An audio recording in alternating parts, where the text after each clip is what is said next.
Hi guys, নমস্কার। Welcome to my YouTube channel. কেমন আছো সব? আশা করি খুব ভালো আছো। আমিও ভালো আছি। তো চলে এসেছি আবার একটা ব্লগ নিয়ে।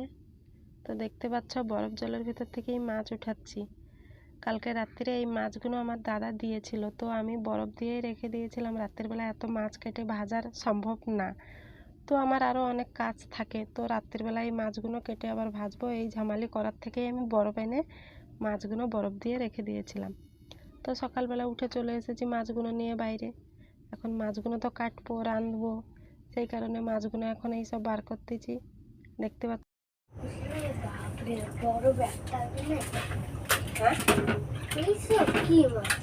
এইগুলো কি মাছ? এগুলো মরুয়া মাছ, এই ছোট। আর এইগুলো কি আমি কাটতেও পারি না। বড় বস্তা দেবা, এই বরফ কি করবি? পুরো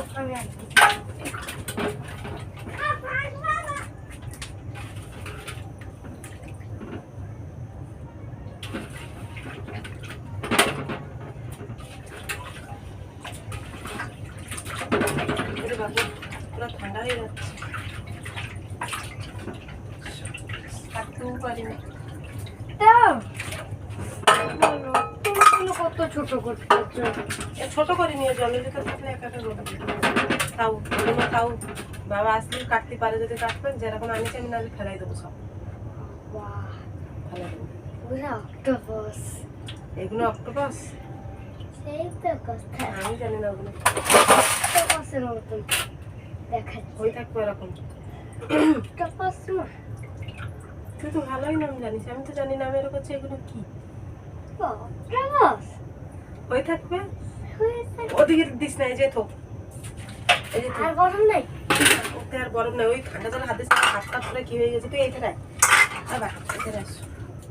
কত স্পিড আইছি যে চপ্পল পরে আবার কোন যাচ্ছিস? এইদিকে আয়, চপ্পলটা কেন পরবে?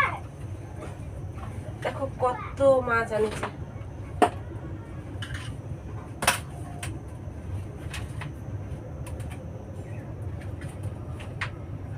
এইটা হচ্ছে লাঞ্জি, আর একটা আছে।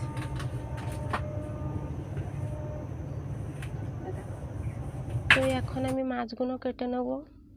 2-3 প্রকারের মাছ কিন্তু আছে, তার ভিতরে আমি আগে লাঞ্জি মাছটারে কাটছি। কেন কাটছি? কারণ হলো লাঞ্জি মাছটা কাটতে খুব সহজ, তো সেই কারণে আমি আগে লাঞ্জি মাছটারেই কাটতে বসেছি। তারপরে সব মাছ কাটবো, কারণ সব মাছ কেটে নিয়েই ঘরে যাব। তো আমার ছেলে চলে এসেছে। দেখো, আমাদের ভাষায় যে কুমিটি বলে, কিন্তু তোমাদের ভাষায় কি বলে জানি না, কিন্তু আমার ছেলে তো বলছে অক্টোপাস বলে। তো যাই হোক, ধরো অক্টোপাস। তো আমার ছেলে এখন সেই অক্টোপাসের ধরে বলছে, মা দেখো অক্টোপাসের নিচ কত বড়, বলছে আর একা একা হাসছে। কিন্তু আমি ওকে বলছি যে তুই আইস ঘাঁটিস না, ঠান্ডা, এখন শীতের দিন, ঠান্ডা জল মানে বরফ জলটা, সেই কারণে ওকে মানা করছি। কিন্তু ওকে আর শুনবেই না। যত সময় আমি মাছ কাটবো ও অত সময়ই ঘাঁটবে। তো আমি ওগুলো কাটতে পারি না। তো ওগুলো তোমাদের দাদা বাড়িতে আসলে কাটবে। তোমাদের দাদা তো এখন বাড়িতে নাই। তো এখন হলো বাড়িতে নাই বলতে বাড়িতেই আছে, যে রাস্তার দিকে আছে, ঘরে নেই। তো সেই কারণে ঠান্ডা হাতে ধরা যায় না।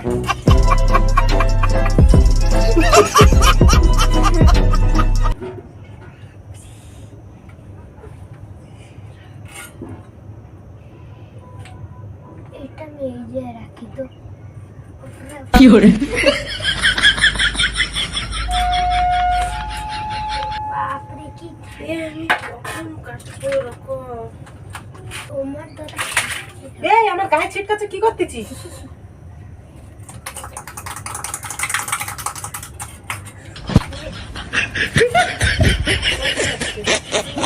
তুমি জল ঘাটে ওই যে এটা কাদা কাদা কর।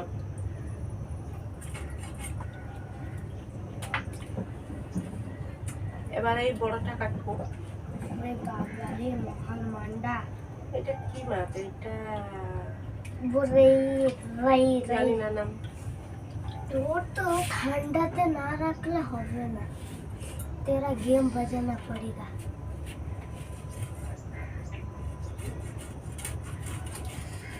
এই মাছটা কি নরম।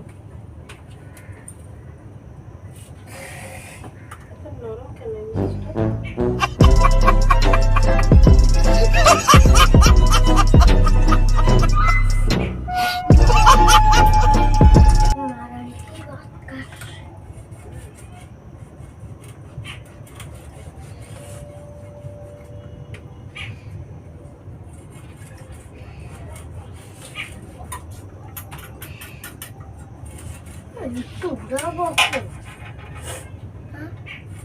না তুই সবসময় কেন, তুই স্কুল বন্ধ, তোর স্কুলটা তো বন্ধ আজকে রে। এই স্কুল যেদিন তোর বন্ধ থাকে তুই এত জ্বালাস কেন কদিন? তুমি কইলা কালকে উড়াতে, তা সেই এত সকাল সকাল ঘুরে উড়াতে যায় মানুষ কেউ? না উড়লে চলে আসতাম না। যাই হোক, আমার মাছগুলো কাটা হয়ে গেল। ভাবছিলাম এতগুলো মাছ কখন কাটবো, কখন রান্না বসাবো। তো ভাবতে ভাবতে আমার মাছগুলোই কাটা হয়ে গেল। এখন এই মাছগুলোর চক্করে আমার চান করাই হলো না। তো মাছগুলো নিয়ে আমি চলে এসেছি এখন তরকারি বসাবো। মাছ দেখো আমার প্রায় প্রায় ভাজা হয়ে গেছে। তো মাছ ভাজা সিনা হয়ে গেছে, কিন্তু মাছ ভাজা হয়ে গেলেও আমি মাছ তরকারিটা আগে করব না। আগে যেইটা দেখাচ্ছিলাম তোমাদেরকে, ওর নাম কিন্তু আমি জানি না, তো আমি বারবার ওর নাম বলবো না। তো ওইটারে তোমাদের দাদা কেটে পুরো সাফা করে দিয়েছে। দেখো খুব সুন্দর দেখাচ্ছে, নারকেলের মতন।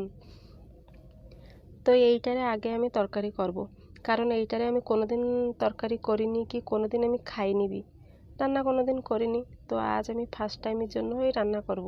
তো সেই জন্য ভাবছি এইটারে আগে রান্না করা যাক। যদি আগে রান্না করব তাহলে একটু ভালোভাবে রান্না করব, পিছনে হলে যেরকম সেরকম হয়ে যাবে, ভালো লাগবে না। তো সেই কারণে আমি আগে ওইটারে রান্না করব।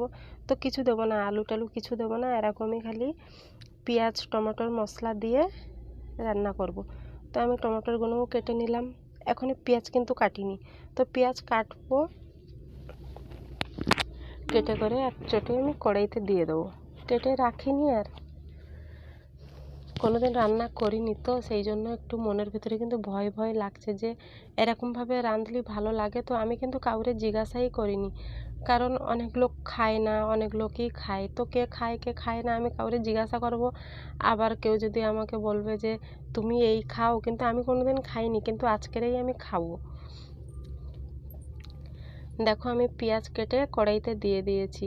এখন আমি এই তরকারিটা আগে করব বলে এই দেখো মশলা কিন্তু আমার জারা হয়ে গেছে। এখন আমি এইগুলো কড়াইতে দিয়ে দিলাম।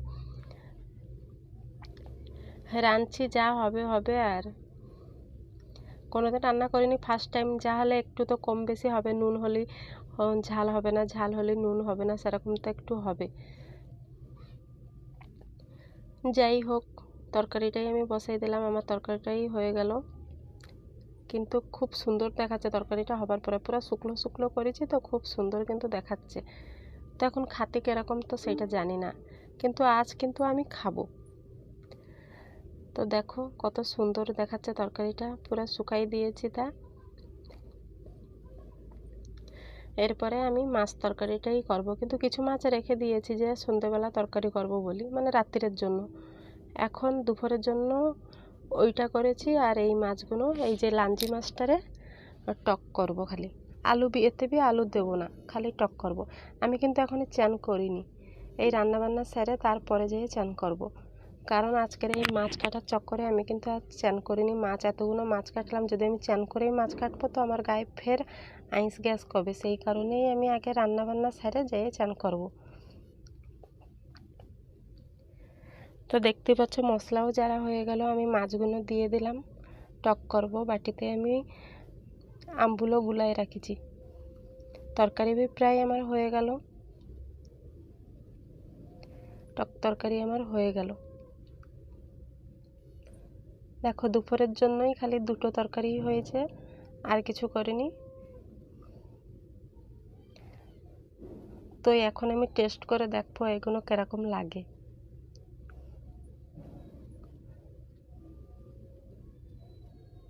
টক তরকারিটা তো সবসময় খাই, সেই কারণে ওইটা নেব না, এইটাই খাবো।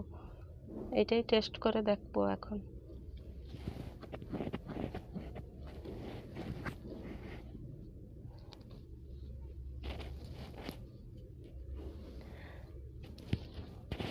দেখো খুব সুন্দর কিন্তু লাগছে।